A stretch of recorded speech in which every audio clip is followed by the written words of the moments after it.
This show is sponsored by ExpressVPN. Stop putting your online data at risk. Get protected at expressvpn.com/watchchad.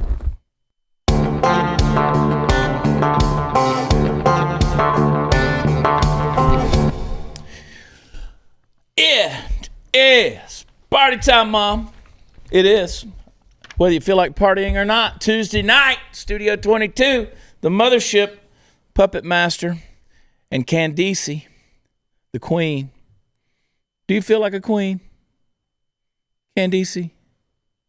You ever notice how slow she is getting that microphone over to her, Steve? Yeah, she's reluctant. I'm like, come on, no dead air, girl. Pull that thing over. She's I'm like, sorry. I definitely feel very regal now.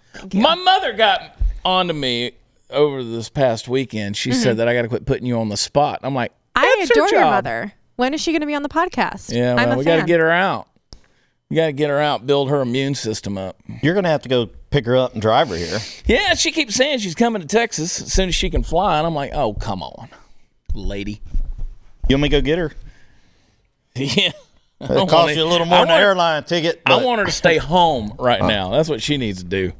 Mom, I'm talking to you. Stay home. Well, just know that I offered to come get you, and he said no. No, I'm saving her life. You don't want to stop in the places where Party Foul Steve stops on the road. Yeah. Those are the deals. Man, I'm trying to figure out what I want to talk most about tonight, because we've talked about masked versus unmasked.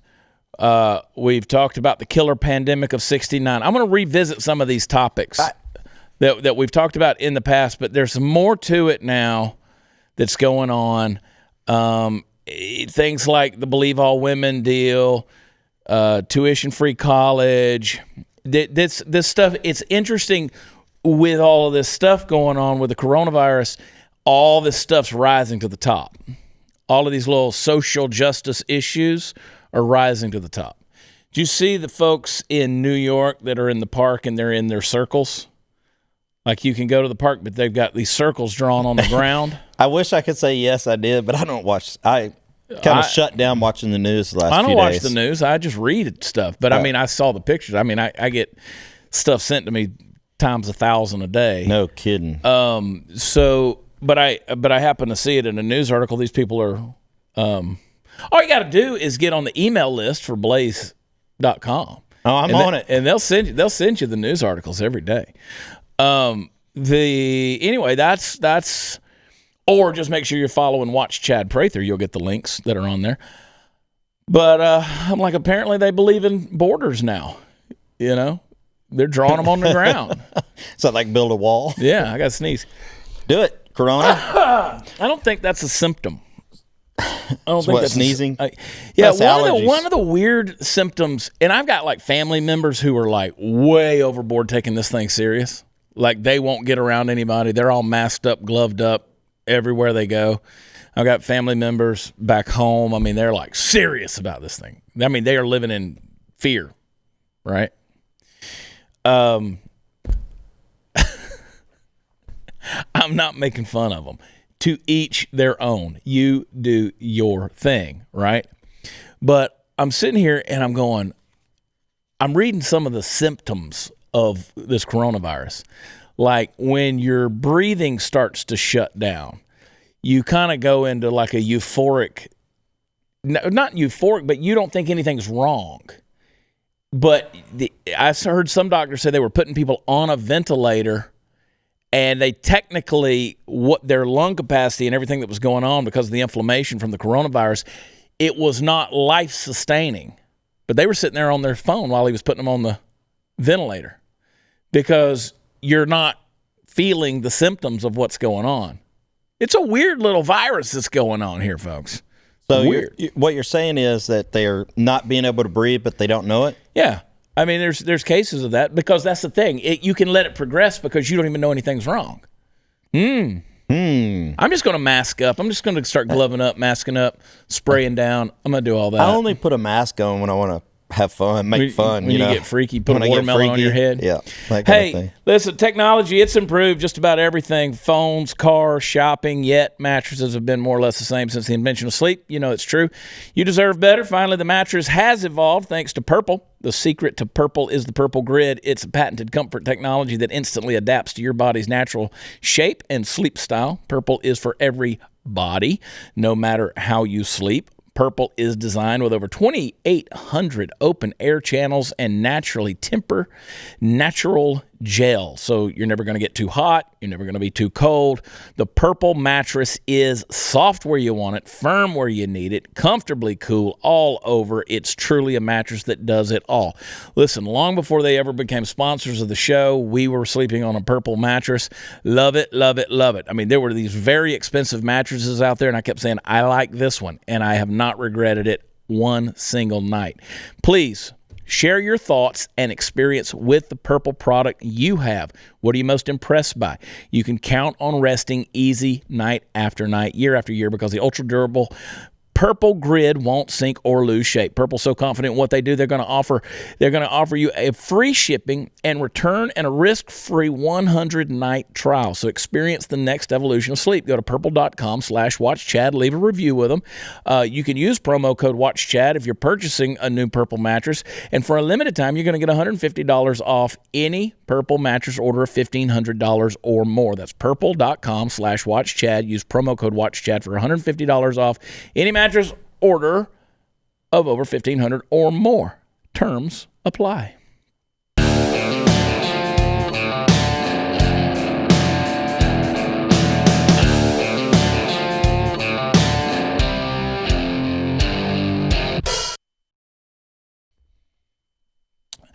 For Trump, this disaster is no more than a deep state conspiracy like the Mueller investigation or the impeachment proceedings. All of it, the virus death toll, surely inflated by officials as a mean to defeat him, the dented Dow, the highest unemployment number since the Great Depression, the collapse of his, quote, spectacular economy, the dire scientific predictions of the consequences of premature economic reopening. It's all about him because everything is. Here's the thing. We are that close. I've told you before, truth and error don't live across town. They live next door to each other. And so it's real between government and dictatorship, between liberty and loss of liberty. They live real close together. It's real easy to switch from one to the next. And that's what we're seeing. We're seeing a corona dictatorship sort of emerge in this whole deal. And I don't like it, Steve. I don't like it either. I don't like it, man. Don't tell me what to do. I'm not real good at that. I'm not real good at being told what to do. So there's an article in here, and I want to talk to you guys a little bit about this because I want to get everybody's take on this. Churches. You and I don't frequent a church every weekend. No. We don't do that. I historically have, but I don't. I have my reasons. Nothing cynical, nothing negative. I just don't. I just don't. And we do our own thing. We still, have our quote fellowship with other people, but that's what we do. But we don't go to the typical deal. But these churches are shutting down. And there's one writer with Washington Times. He's calling on faith leaders around the nation to show a little courage over this coronavirus crisis, as well as the over-the-top governors gone mad with power. And instead of standing quietly by and letting the government dictate religion, he just says open the church doors once again. He says, I believe that every day a church is closed, a bit of liberty dies. We need people to, this is a pastor in Kentucky, Brian Gibson. He says, we need people to stand up and roar. There's a time to be quiet, a time to be the lamb, but today is the day to be the lion. Yeah, and they need to do it together because if one person does it, then they get singled out and attacked for doing so. But if they all do it, it goes back to what I was saying. This, if everybody does it, they can't stop that. And I have to say that I agree with him because of the First Amendment. I mean, you have the freedom of speech. You have the freedom of religion. There can be no – and quit all this separation of church and state stuff. That doesn't exist. There is no separation of church and state. It's Freedom not of assembly? there. It's not there. It doesn't exist. This idea of people, what they think of separation of church and state, what that means, it was used as a phrase by Thomas Jefferson. It's not in the Constitution. Thomas Jefferson was talking about there will never be a state-sponsored religion. So in other words, you can't be forced to be Episcopalian by the state, right? If I can remind you folks, have you ever heard the word Protestant? We talk about, we catch it from the Catholics, and you've heard the word Protestant. You hear the word that's in that? Protestant. They're protesters. The reason the Protestants came to this country was to escape the Church of England, to escape religious persecution. They came over here because they were protesting the things that were being shoved down their throat in Europe. They came here for freedom of religion. And I know there's those out here who say, well, America wasn't founded as a Christian nation, blah, blah, blah. No, it wasn't founded as a nation that demanded you be a certain religion. You had the freedom to do that. So in Pennsylvania, you had the Puritans. You had, I could list the whole thing geographically of how they came over here. I mean, Pennsylvania was founded by William Penn. I mean, these guys, they came up for religious freedom, right? And so many other places were as well.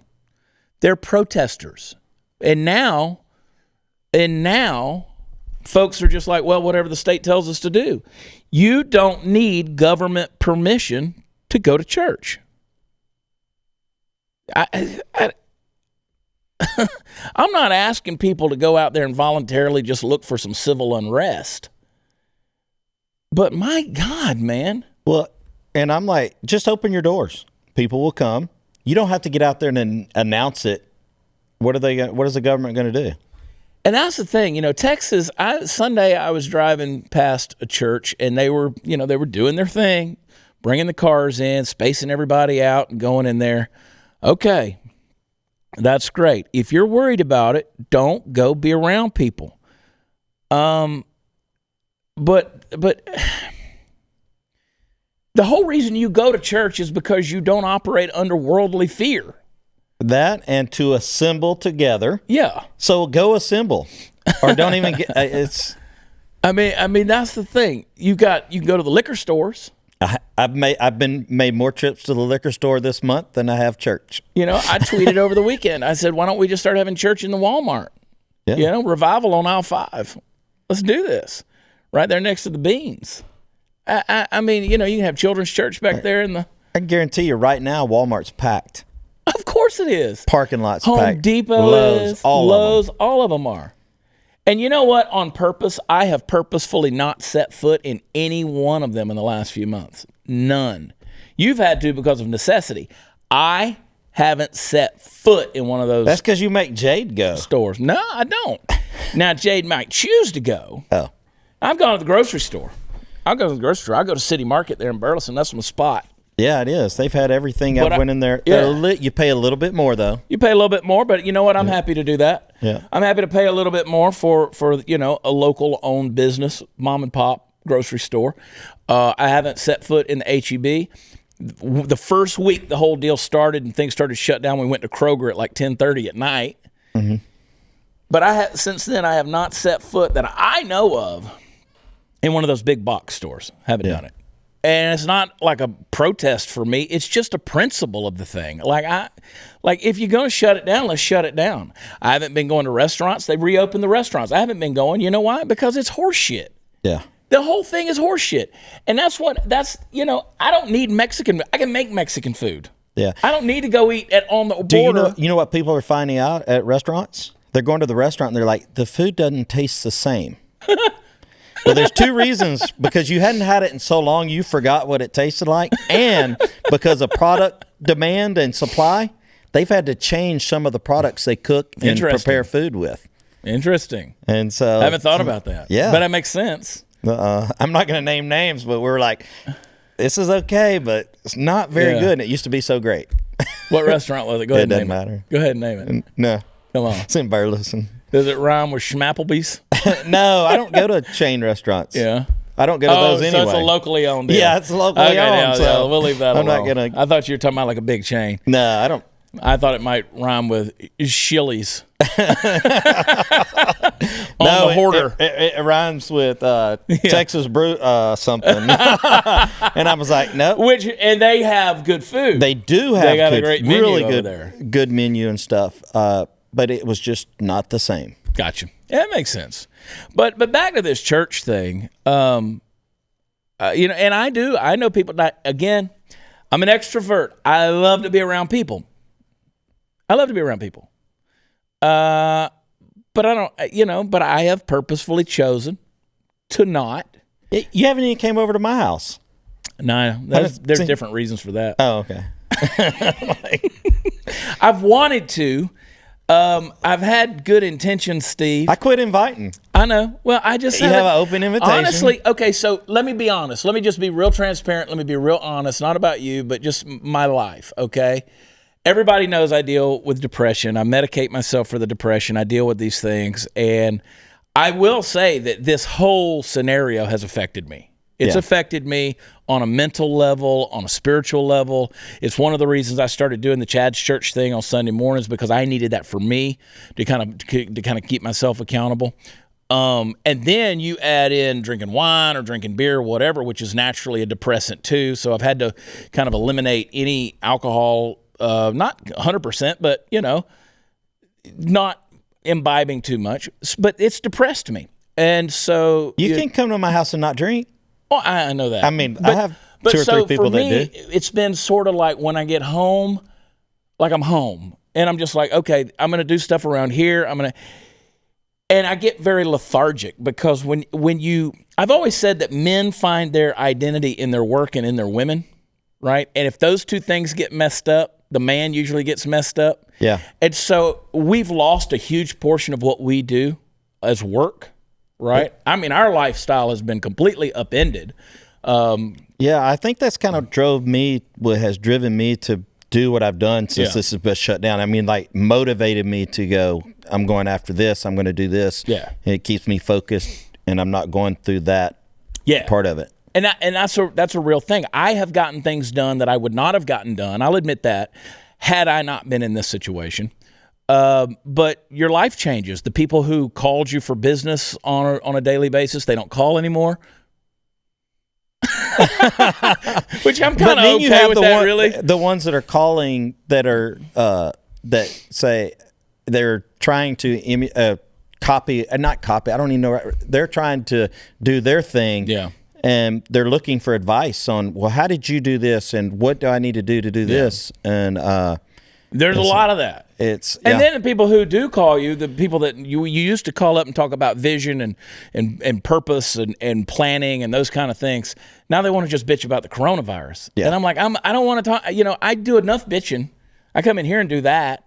So, it's kind of, that's sort of like, there's been times where I'm like, well, I could go over to Steve's and hang out and smoke I haven't smoked a cigar in 6 months. Yeah, it's probably healthy for you. Probably. In the meantime, I got a cigar sponsor. I had somebody. You got a cigar sponsor. I had somebody that gave me a new engraved humidor, and I was like, that was just as a surprise gift. And I'm like, well, I really haven't been smoking any cigars. Yeah. I haven't smoked one, I bet, guarantee, in 4 or 5 months. A couple a week for me. And I was tempted the other day. I thought about it, and I was like, nah, I'm good. Yeah. I'm good. At some point in time, I'll come back around. But it affects me. I get a little bit of the depression, and it's not one of those circumstantial depressions, although there are circumstances that will affect me, and just kind of. And I know that the more tired I get, the worse it becomes. So that's just me being transparent. I'm one of those dudes. I don't care what people know. I'll tell you all my shortcomings or things that are going on with me. But, if you had cancer, you wouldn't have a problem talking about that. So I don't have a problem talking about depression. It's just one of those chemical things that hit you, and it happens. I take the medicine for it, and is what it is. I have noticed that my sleep patterns have changed over this. I wake up at 5:55 in the morning, and I'm ready to hit the floor and start doing stuff. I'm up every day at about 10 minutes till 6. Yeah. My clock just goes off, boom, at 5:50 a.m. I'm up. And when I'm up, I'm up. Now, Sunday night, I was up every 2 hours, but I also went to bed at like 6:30 at night, 7 o'clock. Yeah, that'll get you doing that. Yeah, that's not good. But like, I find myself like I can't just sit in front of the television. I cannot do it. I won't do it either. I can't. I mean, there's nothing else to watch. There's nothing else to watch. I can't do it. I can't sit in front of the television. I can't watch movies. I've gone back to watching some of the classics over, because I hadn't seen this in a long time. Let's watch The Matrix or whatever. And then I'm just over it. Watched everything on Netflix. I can't sit still like that, dude. Yeah. I just can't. I can't do it. I don't either. And I like to wake up in the morning and I'll turn on the news or whatever, drink my cup of coffee, go out in the garage because I've got it all set up with sound system and everything in there. So I will tell you this, though. Fun. I will tell you this. That Field of Greens, that dawn to dusk stuff, I take one every morning, helps me a lot. I encourage people to get that stuff. Hey, in addition to their generous support of Mercury One, Patriot Mobile has gone above and beyond to help Americans stay in touch with loved ones during this difficult time by lowering their prices even further. And right now, their U.S.-based team is standing by to design your customized family plan, starting at only $25. Patriot Mobile is going to share your values. You're going to be surprised at how many things that they share in common with you. They're never going to charge you hidden fees, and unlike the big mobile companies that are out there, they're not going to send your hard-earned money to Planned Parenthood or other leftist causes. So get the same reliable nationwide service and support a company that shares your values, supports our Constitution, and puts people before profits. Switching is easy. Keep your phone number, bring your own phone, buy a new one. Right now, when you join their family of freedom-loving Americans, they will waive your activation plus send you a free gift with the offer code Chad. Call 972-PATRIOT. That's 972-PATRIOT, or visit patriotmobile.com/Chad.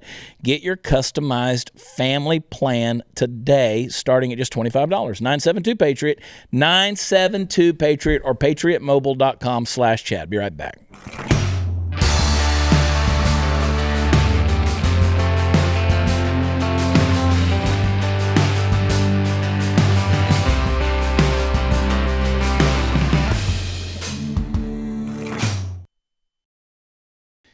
How many people remember the H3N2 virus? That was an influenza strain, one of the worst in the nation's history. 1 million people died. It was called the Hong Kong flu. Sounds racist. There was the H2. I mean, we hear about the H1N1, right? You had the H2N2. H3N2 evolved from H2N2, which the H2N2 caused the 1957 pandemic. And then you had in the 60s, you had Marines who were returning to the United States from the Vietnam War. Guess what they brought back with them? Blame it on the Marines. Yeah, the Marines. Gonorrhea? They brought that strain of influenza back with them. And by mid-December of 1968, of course, that was September 1968. And then by mid-December, Hong Kong flu was in all 50 states. Now, the population density's probably tripled since then here in the U.S. Yes. Well, so it hasn't tripled, but there were about 200 million in the nation then, and there's 330 million now, give or take. Okay. So it's close to doubled. All right. Not quite. At least added a third. And that's the thing. You know, schools were not shut down nationwide other than a few dozen because the teachers were sick. They didn't require face masks. And, you know, they weren't gloving up and all that stuff. But you remember they had Woodstock. They had Woodstock. It was in 1969. You know, originally that was supposed to be in April of 1969, and they postponed it to August of 1969 because of the pandemic that was going on. See, people never talk about stuff like that. You know how many people were at Woodstock on Max Yazger's farm? 300,000 people. And they were all in a pile. Party. They were all I in wish a we pile. could sell a T-shirt to every one of them. Yeah, no kidding. They were all in a pile. They were all in a somebody pile. that was there said, I wish they would have social distanced at Woodstock. But if they were in Woodstock, let's say they were 20 years old in 1969, they're in their 70s or 80s now. They lived through a lot of stuff. Yeah, this one lady said she was 17 when she was there. And she said there was no food or water at Woodstock, but one of our guys cut an apple into 27 slices, and we all shared it. At some point, a garden hose from one of the farm's neighbors was passed around as strangers used it as a communal source of bathing and drinking. That sounds the 27 slices. That sounds like some kind of Facebook challenge. How many slices can you get out of an apple? That's a thin chip of apple, man. But yeah, I don't know. I mean, obviously Woodstock was a phenomenon, and it was far deadlier than COVID-19 between 1968 and 1970. And we forget about those things, right? Yeah, guess what? I was born in 70, and I made it. You survived. I survived. Man. Your mother was doing the hibbity-dibbity in 69. I don't think she was in Woodstock, though. Well, no, because you were born in September. Of 70. So you were she was doing the hibbity-dibbity the first part of 70. Yeah. Yeah. So she probably doesn't like to admit I might have she been did immaculate concepted, though. I don't think so. Maybe. You never know. Yeah. Well, I've seen you in the pool. You can't walk on water, but you sure can do a baby shark. Do. Now, they say that coronavirus, based on the models and the projections, coronavirus will surpass H3N3's body count, even with a global shutdown. I don't know. We'll see. But, the difference is, it's... I'm over it. Are you? Yeah, I'm over it. On to the next thing. Only thing I know how to do is laugh through it. Yeah. That's all I know how to do, Steve. Me too. That's how I deal with things, is just laugh through it. And that's why people get so mad at me, because I'm sorry. Don't follow my social media pages. Don't watch this show if you don't want to laugh with me. If you don't want to laugh with me, then this is not the place for you. Right? I agree 100%. I'm going to make fun of the priests squirting their squirt guns of holy water. I travel, 1,000,000 miles a year with you, and there's not a day that I don't laugh. Right. Exactly. And there's a reason you and I travel together. There's a reason no one else will travel with me, because nope, I got Steve. Nobody else could do what you do. First of all, nobody's going to put up with me. And I'm not sure many people will put up with you. Probably not. Right? So what we got works, and there ain't no sense in fixing what ain't broke. But so people are like, man, I could do Steve's job. No, I don't think you could. I do not think you could. I don't think they could either. Nope, because I'm They do it for a minute. They think they can. Yeah. I had a guy the other day who said, you do realize, he was pissed off at the, what's the song we did, Take 6 Feet and Shove It? Yeah. And he was like, Chad, old boy. Old boy. Old boy. What you do for a living isn't really considered work. And I'm like, okay, I'll see you at the bank. The government and your taxes tell you it's work. Yeah, exactly. But I'm like, my first thought is, I'd like to see you keep up with me. Yeah. Because you have people who say, well, and then he came back and he's like, well, I dig ditches and I do not. Look, I've done all that. Yeah. I've done manual labor. I did enough of it to know I don't like it.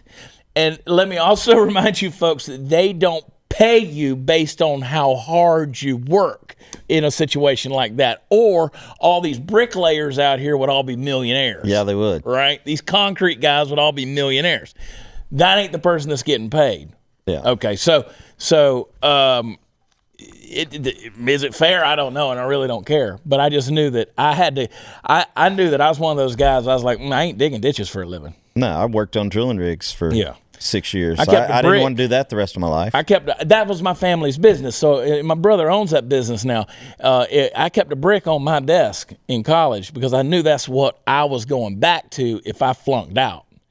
And I'd laid enough bricks in my life and made enough mortar mix and cement that I wasn't wanting to do that anymore. It wasn't my deal. So, but at the same time, what we do, it requires a lot of mental stuff that has to go on. Yeah, from the time you wake up till the time you go to bed. I mean, I would love for, somebody that says I don't work for a living just to come in here and read one of these ad reads. Yeah, no kidding. Come in here and read this teleprompter and let's see how good you do my job. Yeah. So, I ain't patting myself. Well, maybe I am patting myself on the back a little bit. He who tooteth not his own horn remains in a perpetual state of untootedness. And that's just the deal. Pretty good. Make America pretty good. Pretty good. So, back to the point, this whole thing about, you say you're over it. I'm just living day to day. I'm going to laugh through it. I'm going to have a good time. Me too. And hopefully make others laugh. That's why when I say I'm over it, I'm just going to go about my life and keep doing my thing and do what I do. Well, I did that video the other day. Somebody said I need to keep doing the Ask Dr. Chads where I was sitting there at the desk. Yeah. And I was talking about the rotavirus. That was hilarious. How you shit yourself to death. Yeah. And it's like people die. People die from rotavirus. But we don't see people freaking out over the rotavirus. No. And it's on every surface in your house. You realize that aerosolization happens every time you flush the toilet, which means the contents of your bowl is now coating everything within a 15-foot radius. Including your toothbrush. Your toothbrush and everything else. That's why I have a little cover that goes over my toothbrush when it's sitting in there. Yeah, you should. You should. And then I rinse it off first with hot water. Man, because I know what I've done in my there. My toothbrush is 4 years old, man. We change that. We have the electric. No, Peppy, not in the poop water. We change out the heads on them every 3 months. Yeah, they're like I got one of those. I got one of those too. Hey, Tac Pack's a monthly subscription box for military tactical prepper and Second Amendment enthusiasts for just $49.95 a month. You're going to get at least $100 worth of gear, and sometimes up to $150 or even $200 worth of gear. You're going to get it from different companies like 511, Sons of Liberty, Gunworks, Mission First Tactical, Armaspec, and a whole lot more. They're going to send out AR-15 parts, accessories, EDC tools, knives, and gear to keep you prepared for when it hits the fan. And as you all know, it's hitting the fan. It is hitting the fan, folks. So sign up today. You'll make it in time for the June pack. It's physically their biggest box ever. I can't wait to get it. They had to get a bigger box to fit all the gear in there. So SOG, Mechanics Wear, Strike Industries, a whole lot more in this one. Use the promo code CHAD at checkout to receive a free extra bag of tactical stuff and goodies shipped out with your first pack. So don't wait. These things are flying off the shelves. Maze Pack sold out 2 weeks early. So go to tacpack.com and sign up. That's TACpack.com and use offer code CHAD. We will be right back.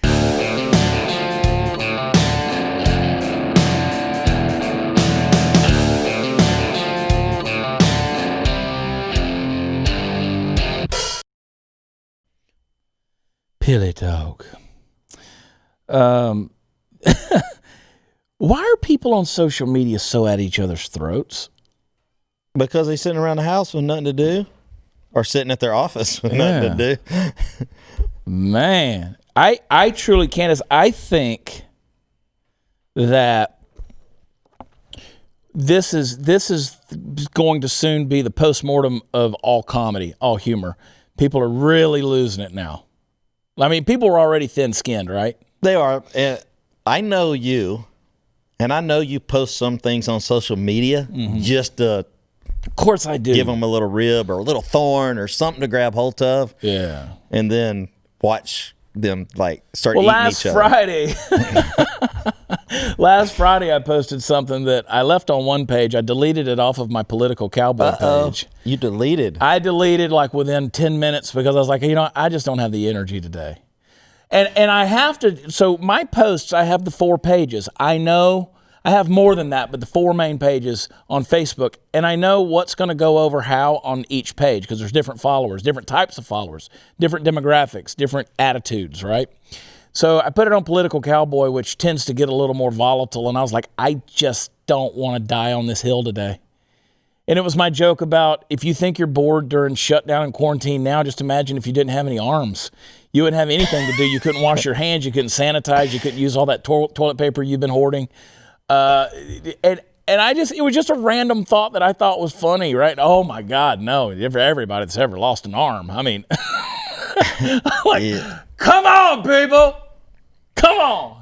And some of those people have the biggest sense of humor. Yes. I mean, they laugh about it. I mean, how many veterans do we know who have lost a limb or whatever? And they have a sense of humor about it. Yeah. And we have a midget from Pridget. He has a sense of humor about being a midget. Yeah, Jeff Sperry, the midget from Pridget. He'll get mad if you don't call him a midget. You remember I've told you guys, he came out with his T-shirts again, his midget from Pridget T-shirts, and people were like, dude, that's offensive. I don't think you should do that. And he goes, I'm the midget. Yeah.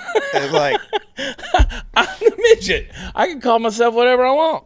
Oh. You can't make fun of people's shortcomings or their religion or you can kill people over religion, but you can't laugh over it. Yeah. That's the deal. So that's enough. All that. If you like being locked down and you like locking down the U.S. economy, you're going to love the Green New Deal. That's a recent New York Post article. You've all heard about the Green New Deal. It kind of went down, in terms of what it was talking about. But it was that deal that was going to, AOC was talking about it, and that was her little deal. It's kind of like, I said it was like it was a project written by an 8th grader. But it was a 10-year sticker price could top $93 trillion. Because, it's like, who was it? Ilhan Omar or Rashida Tlaib who said, why don't we just make $1 trillion coins? Like, why don't you just go stick your head underwater until the bubbles stop coming out? I'm like, that's so dumb. Yeah. I mean, how dumb you got to be? Let's just make $1 trillion coin and we'll just mint 2 of them in there. That covers the bill. Idiot. Who was that? Was that Rashida? Was that my girl Rashida? Was that her way of saying money's fake? Well, I mean, to them, it's all monopoly money, right? But the Green New Deal is clearly expensive. The breadth of its proposal makes it daunting to assess. And you do that, and it's going to cause an economic shutdown, just like what we're doing, except it's going to be on a larger scale. So, you ban airplanes, gasoline cars would be gone, anything that burns fossil fuels. We're almost there. Yeah. And there'd be meat shortages. We're there already. Yeah. I mean, they're killing cows. Getting rid of cows. The problem is they're shut down all the meat processing plants right now. Yeah. So the price of beef has went way up. There's plenty of beef. We don't have a shortage of beef. Yeah. We have a shortage of processing. Well, they're euthanizing beef and they're euthanizing cows. Well, the expense to feed them. Yeah. How long can they keep feeding them before they go to market? Yeah. You can't do it forever. That's right. So, that's my thing is. I mean, ground hamburger meat's $8.99 a pound. Yeah, it's crazy. A brisket costs $9,500. $20 a pound. Are you serious? Yes. Right now. You're serious? Serious. I mean, that shows you I don't go to the store. So, I mean, my freezer's buddy been owns a stocked meat market. Up, so. He told me what everybody's doing, though. They're buying cows and stuff. He's backed up till October processing the cows, yeah. At his meat market. That's wild. Yeah. I don't know how many they process a day. I just know he says, I don't have room for one till October. Yeah. I mean, I keep the stock freezer with the meat, stuff like that. So I haven't had to go shopping in a long while as far as for meat. But I mean, you could typically get a beef brisket for $30. No, they're more like about 90. That's crazy. $19.99 a pound, I think. But I mean, most briskets about $28, right? $30. Yeah, typically maybe 40. Maybe 40. Yeah. Golly, dude. That's like you remember when they had all the fires up in North Texas and stuff like that up in the Panhandle. They had all the fires, and then we had the drought that was here. Yeah. That we didn't have rain for however long it was, 100 some odd days, and they were selling hay out of Kansas for like $50 a bale and stuff like that, which normally is like $6, $7 a bale. Yeah. And they're coming down here anywhere from $25, $30 to $40, $50 a bale for a square bale of hay. Where does it become like supply and demand versus price gouging in a situation like that? Well, it can become price gouging. I mean, that's why if you ever go to the gas station, you're pumping gas, you look over, your Secretary of Agriculture for your state or your Agriculture Commission for your state, his signature's on there. Like our friend Sid Miller, his signature's on every gas pump because that's his job, is to make sure that those gas stations aren't price gouging, right? And so you have people out there who are going to do that. I mean, that's and look, I wasn't happy when they were bringing hay bales down from Kentucky or from Kansas. And charging that kind of stuff. That was highway robbery. Yeah, but if you can get it, is it gouging? If people pay it? Well, it's got to be. Okay, so there's not a government regulation on hay. I was going to say. But there is on gasoline. Okay, if I could sell hay bales for $50 each, I would be in the hay bale business. Tomorrow. But this is we've talked about, this has been your 90-day free trial of socialism. Don't like it, don't want it. And it sucks. It sucks. Do you really want to live in a world where they have to draw circles on the ground in the park that you got to go sit in the middle of like a dumbass, or you got to put a table around yourself? Did you see there's one place, I think it's in Paris, they using the water noodles, the thing you float on in the pool? They've got them on their head. That was in Germany too. Is it Germany? It might Yeah. be both, but Germany definitely. They had the pool noodles in outdoor cafes. They're wearing them on their head like that's normal behavior. To stay away 6 feet. Yeah, they got one going that way. It's like a cross on their head. I promise you, Pool if I noodles. sneezed on you, I can get 30 feet out of it. I can hit you at the bar over Yeah. there. I can hit you I at the know I pub, could. dude. My stuff's whatever. Yeah. It's true. That's one of those instances. My mother said on the phone, she's like, "Tell Mark he's got to turn your volume down." I said, "Mom, that ain't Mark. That's 100% me." That ain't Mark. It is funny. Sometimes I'm watching and I'm having to adjust my volume. Yeah. Because I play the show. I watch myself on the big TV I know in the you living do. room, so I turn it down, up and down when you go to yelling. Well, I hope everybody's enjoying it because this is what it looks like. This is what socialism, this is what dictatorship looks like. But it's silly. It's just silly. You're going to go sit in a cafe outside with a pool noodle on your head. Stop and think about that for a minute, folks. I'm glad our viewers and listeners have common sense. God bless y'all. Hang on. We'll be right back.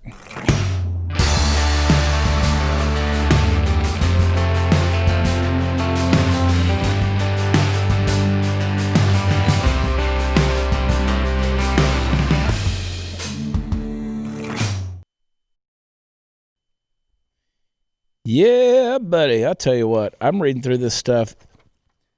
It's a revelation of human nature is what it is. It's what we're seeing. You see how people are. People haven't changed in thousands of years, man. Not at all. Not a bit.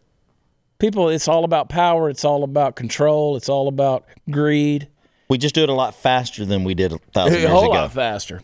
And I'm not saying there's not good people in the world. There are. Yeah, because good people can do stuff faster now, too. There's some good people out there. But we're weird, man.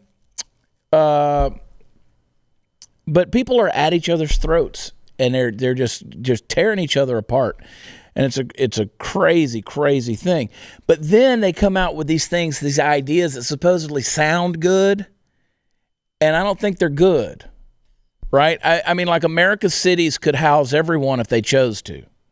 So this is an article, again, New York Times. They're talking about how people are victims of Americans' wealth and its indifference. Homelessness, the most extreme manifestation of the broader housing crisis. Congress could shift billions in annual federal subsidies from rich homeowners to people who don't have homes. Collectively, we're choosing to avert our eyes from the people who sleep where we walk. We've decided to live with the fact that some of our fellow Americans will die on the streets. It's a cruelty that I don't think I've seen, one lady says.